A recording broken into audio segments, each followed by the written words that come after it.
გვაქვს საარჩევნო კომისიის თავმჯდომარეების პირდაპირ მოსყიდვის ფაქტებიც ამ ვიდეოებსაც მოგცემთ მაგალითად იორ მუღანლოში საგარეჯოს რაიონში და ამ ვიდეოსაც აუცილებლად დეტალურად გაჩვენებთ სადაც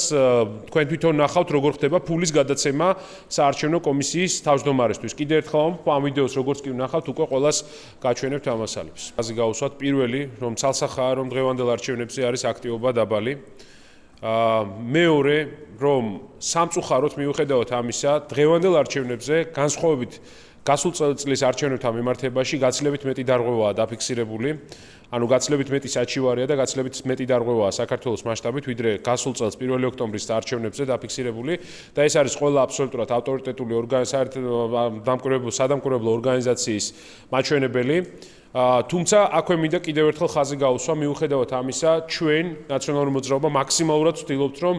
არა სკანდალი მოვაწყოთ კონკრეტული ფაქტებისგან არა დავამძიმოთ და გავამძაფროთ სიტუაცია არამედ პირიქით ნორმალურ ჩარჩოში ჩაიაროს არჩევნებმა და ჰქონდეს საარჩევნო ადმინისტრაციას ნორმალური სამუშაო გარემო მაგრამ მოდით ახლა ხაზი გაუსვათ რა ტიპის დარღვევებმა იჩინა თავი უკვე დღის ბოლოსკენ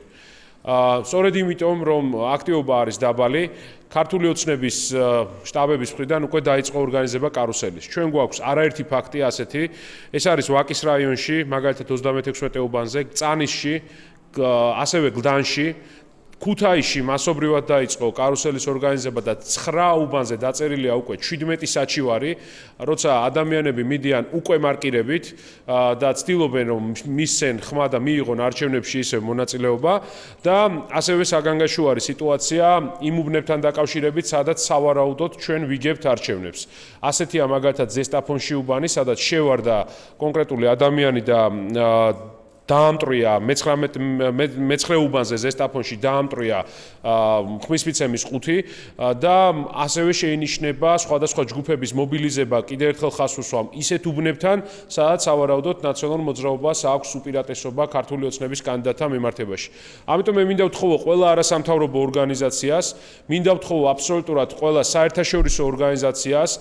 რომ ყურადღებით გაამახვილონ ყურადღება, ყველაზე მნიშვნელოვანი პროცესი იწყება სწორედ ეხლა, რომ ის ნორმალური ვითარება, რაც შევძელით, რომ შეგვექმნა ამ არჩევნების დღის მანძილზე, ბოლომდე მივიყვანოთ, არ მივცეთ საშუალება არავის კარუსელის გაკეთების, არავის არ მივცეთ საშუალება უბნების ჩაშლის და რაც ყველაზე მთავარია, ნორმალურად შეჯამდეს არჩევნები თითოეულ საარჩევნო უბანზე. კიდევ ერთხელ ხაზს ვუსვამ, რომ სამწუხაროდ ესეთი კარუსელის ფაქტები ძალიან მრავალია და ჩვენ დეტალურად მოგაწვდით თითოეულ უბანთან დაკავშირებით ინფორმაციას, საჩივრები იწერება ამასთან დაკავშირებით აბსოლუტურად ყველა უბანზე და პლუს ამას